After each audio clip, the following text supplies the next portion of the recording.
Welcome to Yankee Stadium.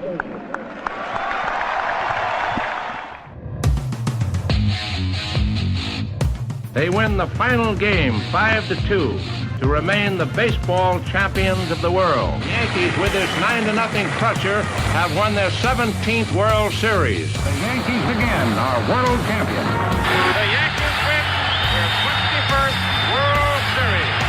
The Yankees are champions of baseball. Ball game over. World Series over. Yankees win. The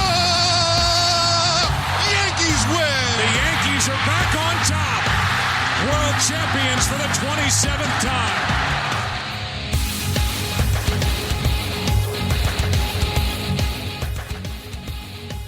Welcome back, Yankee fans. Chase for 28, ALDS Game 2 post-game reaction. I'm Chris, and I'm joined by the Podcast Paisan, AJ. All right, where do we want to start with this mess, this complete and utter disaster that is Yankee playoff baseball right now? Dude, I don't even know. It's like they put up 7 runs, and like, do you even get excited about 7 runs at that point? I think so. I don't even know. You do? I do. Here's why I'm excited. They don't come home on Tuesday having not been able to produce any offense at all. Now, you're probably going to sit there and say it was against some of their no-name guys in the bullpen. But still, if we all agree that hitting a baseball is the hardest thing to do, the Yankees did that. They put up some hits. They scored 7 runs. But like, I don't know. I guess I'm so upset with Game 1 and the fact that you had the bases loaded in the biggest part of our lineup, and you get a run from a walk. And you do this today, and you have, 4 innings of no-hit baseball? 5 1/3. 5 1/3, excuse me. And 11 strikeouts? And I text you. It's almost like they didn't know this kid existed. And it's almost like, oh, this guy's pitching? Yeah, we'll be okay. Like, how does everybody else know? Everybody knows that when the Yankees face somebody they've never seen before, they get obliterated. And today, 11 strikeouts in a playoff game from a rookie, from a kid who pitched 3 games. This is his 4th major league start. Like, were they saying, oh, we did it against the other guy? But like, I don't understand the thinking. I don't get it. Well, I watched the whole game. I don't know if you watched. I did not. I'm going to be honest with you. I had a soccer game today for one of the kids. I was listening to it at 2-0. I said, this game's done. And I was talking to people, so I lowered the volume. I checked on the game every now and then. And then I saw the bases loaded with nobody out. And I looked back, and it was all of a sudden 6-0. I said, okay, I'm good. And then I just checked every now and then. Yeah, I don't even know how the Yankees got 7 runs. I have no idea, and I don't care. It's against these lesser bullpen players. Yep. Bellinger hit a 2-run home run to put us on the board. I did see that. I was actually watching live when I saw that happen. And then it was a lot of hits and running, and they scored a few runs with 2 outs. So, the offense came alive. Now, I was initially thinking at that point, when they got to 7 runs, at one point the game was 5-0. That's when they took Fried out. They bring in Will Warren, and Will Warren promptly gives up, grand slam, and, they're down huge. Mm-hmm. And I saw somebody on TikTok, some no-name person, but my Yankee algorithm is strong at this point. Mm-hmm. Mm-hmm. And this person said, how does Aaron Boone at 5-0 not go to a high leverage reliever to try and finish the inning, stop the bleeding, and let's try to move on and chip away at 5-0? Why do you go to Will Warren in long relief? And this person was like, Will Warren wasn't good all year. Why would you go to a long reliever and not somebody more high leverage? So I did the only thing I could do, and I took that question to Twitter. Mm-hmm. And I asked Jabba Chamberlain. The Jabba Chamberlain. Mm-hmm. Okay. So I said, thoughts on going to a high leverage reliever instead of Warren? And he said, and this is at Jabba_44. It is the Jabba. Mm-hmm. In what context, this game or in general? I said, this game, keeping the game at 5-0 would have been key. So he said, you have to. You need length and hopefully keep it at that score. You only get 1 day off, And if you are using all your high leverage back to back, that tends to catch up. Mm-hmm. So he knows a lot more about playing professional baseball than I do. Right. So I buy into, Warren is the right move. The problem is Warren sucked. Well, look, it's also he very ate up difficult. innings, and we didn't have to use any of those relievers. But it's hard for a starter to come in and he's a starter. He's a starting pitcher. He has his routine, and he didn't do his routine. And I think it's the biggest part about it, because if you notice at the end, he started getting more comfortable. I don't know what the other answer would be. Otherwise, you're just going to start. You almost have to chalk up. You have to chalk up the grand slam to what you're saying, and that is bringing in a starter into a relief situation. Right. And pitchers are creatures of habit. Smoltz talks about that every chance he can get. And I'm sure if you look at Warren's numbers against whatever his name is, Guerrero, throughout the regular season, I'm sure he didn't overpower him. I mean, he probably tried to fool him with a fastball, if I had to guess, and there you go. You know what? I saw it happen. I don't know that he tried to fool him, but he turned on it and he crushed it. Of course. Basically, for 2 days, their offense has been clicking on all cylinders, and people are going to turn and say, oh, Aaron Judge, he's not having a bad postseason. He's hitting the ball. He's hitting over 400. I'm sorry. No home runs, no significant impact. Right. He's put left the bases loaded yesterday on an awful strikeout. That was probably ball 4. Yeah, he's 8 for 18. He's got 1 double, no home runs. He's got 2 RBIs, right. 2 walks, 4 strikeouts. That double was a hustle double. Yes. Look, I don't know. And like the game 1 loss, that score did not represent the game. It didn't. No, in my mind, and I talked about this by myself yesterday, the Yankees in essence lost that game 2-1. Yeah. Right. 3-1. 3-1. Because after that, they're like, okay, well, that's it for them. Yeah. I mean, who'd they go to? They went to Blackburn? Yeah. So, like, I don't know. I'm sorry to say, there's no way they're winning 3 in a row. I got to go back to classic Chris, and it sounds like classic Paisan. Until they lose on Tuesday or Wednesday or next Friday, you never know. You never know, but I don't. Now, to be fair, the Yankees have been bad in Toronto all season. I know. Then they have to go back there, though, don't they? They do, but if we think back to September, the Blue Jays didn't play great baseball in the month of September. Now, yes, they have put it into a different gear in October, but the Yankees were able to get back into the division and finish the year tied. I get it. I do. Do you think that Blue Jay team is as confident if they come into Yankee Stadium Tuesday and Wednesday and get beat and you got to go back to Toronto? What are you thinking if you were up 2-0 and now you're not, and you're now in a pressure situation? No, I think that team is super confident because they know exactly what they can do against this team. And they've done it all year. And I think that's why they're playing like they do right now. Like they are right now. Yeah. So I don't have much confidence. Look, maybe we'll sneak a game. That'd be wonderful. Maybe. But I don't see the Yankees putting up a fight. Unfortunately, I feel like their World Series was against Boston, and they got what they needed. And now this is like the Marlins back in 2003. Ew. I don't like anything you just said. Dude, come on. like where's the fight? Maybe the fight was there a little bit today. Maybe. Again, I didn't watch, so I don't know if it was. The fight was there in the 7th inning. It was there in the 7th inning because that's when they mounted a lot of this comeback. But then when you have Ryan McMahon lead off the 8th inning trying to bunt for a base hit. What was that? I did not understand that at all. Bunting for a base hit to start the 8th inning. I don't know why we weren't trying to hit. I don't understand because now that's an easy. I think he didn't do it on the first pitch, was out on the second pitch, and now you got 1 out in the 8th inning. Yep. I didn't get that at all. No idea. And that was definitely not him. That wasn't the coaching. But look, I don't want to sit here and just bash him because it's not over yet. Right. But I'm just concerned about the fight they had because again, like you got Bellinger's home run, right, and then all of a sudden follow up with a Rice bloop single. And then a double by Stanton, and then Jazz looks like a toolbox swinging out of his shoes at a ball, and then 3 feet over his head, and leaving guys on second and third. And Stanton looked like a toolbox in the 9th inning with the pitch he swung at. So Stantober has not arrived. You hitting doubles off the wall, that's fine.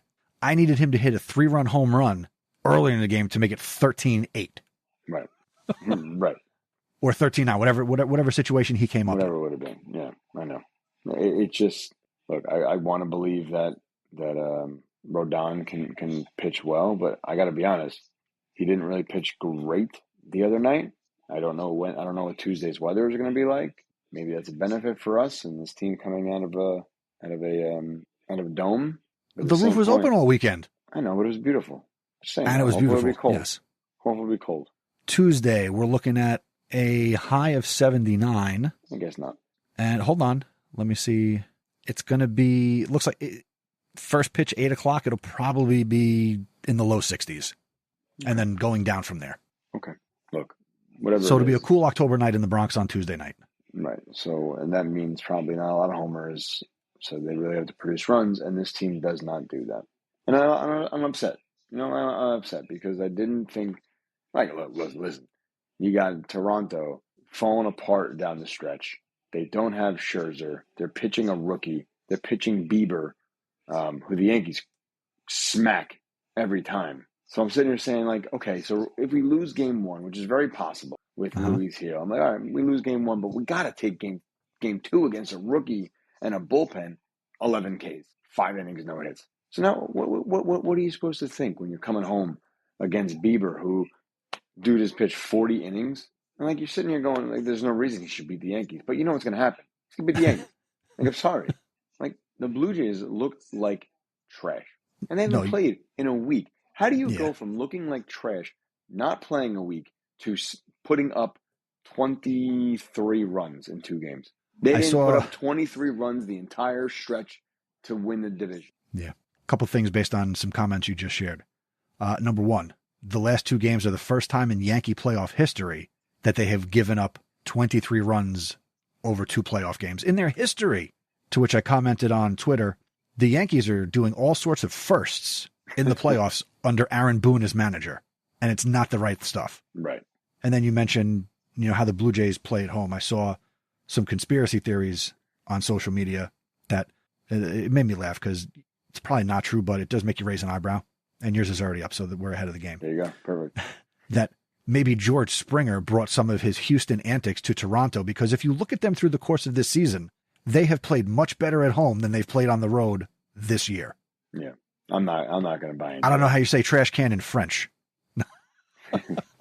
That's not the case. The Yankees have just looked bad. They looked bad today. They looked bad on Saturday. It was a bad weekend of baseball. But again, I come into this conversation holding out hope that what they did in the later innings, they can build on. Right. With their history against Shane Bieber, overall, somebody they've seen before, so it's not somebody they've never seen, so we can throw that out of the window. Right. Right. Let's get on him early. Let's get them to go to their bullpen on Tuesday. Mm-hmm. And then, now you want to come back and try and throw a bullpen game on Wednesday? I can very easily see the Yankees tying this up 2 games apiece. And then obviously you take your chances in a game 5. I will agree with you.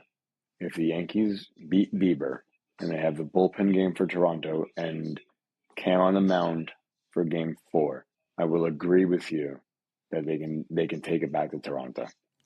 I think if we're going to go boxing, you have more than a fighter's chance, a puncher's chance.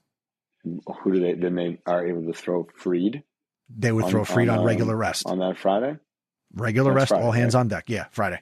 So then, yes, puncher's chance. But, dude, got to get there. I'm at the point now where I'm like, they have to stop the Toronto offense, who all of a sudden is like, I don't know.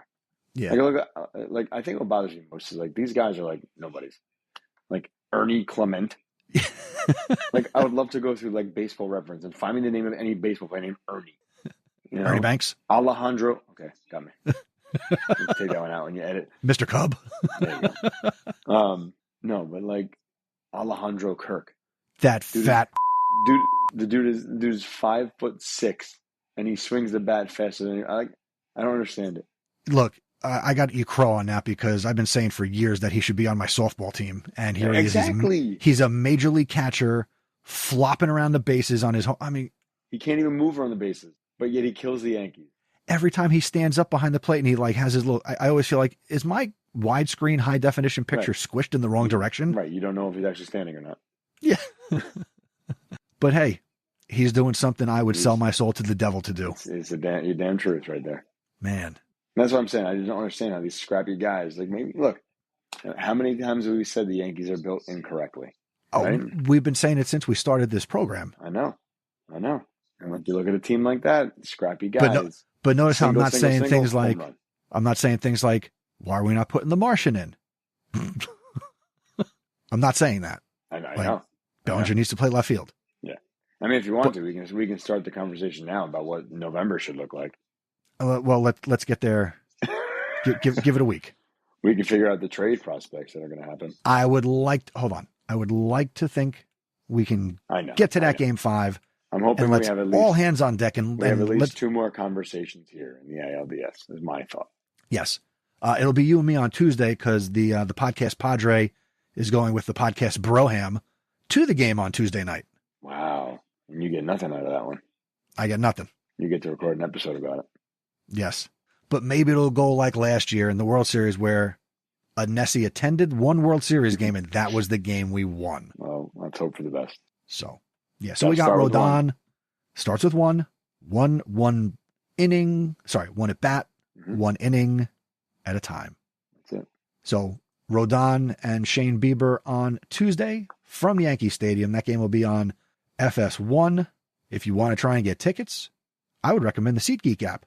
Go to chasefor28.com/SeatGeek. Use our promo code at checkout for what couple of Yankee games may or may not be left. Use chasefor28 at checkout and get $20 off your first order. Before we go, AJ, we did get a voicemail from one of our listeners, and we're going to turn it over to the young Kellen. Take it away, Kellen. This is Kellen. Even though we didn't have a good game, I think we could still come back. Let's head to New York, and let's get some wins. Good for Thank you, Kellen. Good for you, Kellen. The optimism of youth. I love it. Now, on the other side, my cousin, he texted me at 6:46, and he said there are no words. Well, yeah. Yeah, okay. And let's go to Alex's text messages.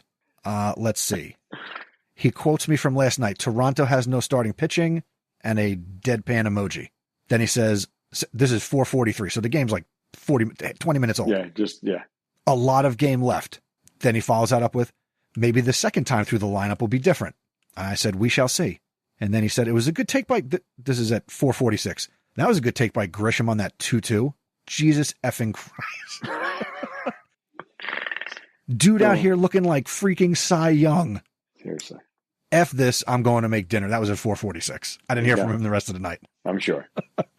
Between the Yankees and the Jets for him and I, I'm sure he was just living in misery on a Sunday. Yes. I mean, as bad as the Jets were, I mean, at least you're not the Philadelphia Eagles. Yeah, but they have Super Bowls. I've never seen one of those either. That's true. Then what did my dad send me? Hold on. He just said, I'm out for 9. He goes, I'm done. All right. Any other thoughts, my friend? I don't have any more. I think I shared what I felt, and I'm hoping that. And you felt what you shared? I am, but I'm hoping that Tuesday is a different day. Tuesday is a different day. A better day. You know, I will say. A victory day. A victory day. I will say, as a parent, I did enjoy the in the stands conversation at what's his face with the bow tie who does the Ken Rosenthal. Yes. He was in the stands with this kid's parents. Oh yeah. Talking to them. So as a parent, I'm not going to experience this, but the immense pride that they were sharing and of course being so proud of their son. I mean, I can only imagine what that feels like to be there. Right. And I thought it was funny at the end of the conversation, you know, he asked them both, like, what are you going to do to celebrate after the game tonight? And he said, well, and the dad point, he goes, oh, well, we got to take our they live in Pennsylvania. They grew up Philly fans. Okay. So he's like, oh, we got to drive back tonight. We got to our son has college classes tomorrow. Nice. So they're driving back from Toronto to Pennsylvania. So Beautiful. Yes. But they seem like a very nice family. I'm sure they're great. You know, but I hope he gets sick on the plane and can't pitch the rest of the series. No, he's not going to.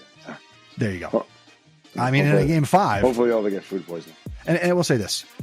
The inability to make adjustments to the splitter. That's killing me. And you know what also killed me? When they show the replays, when you get that off to the side view of them in the batter's box. Yeah. And they're all standing in the back of the box. And to say they swung over is an understatement. Yeah.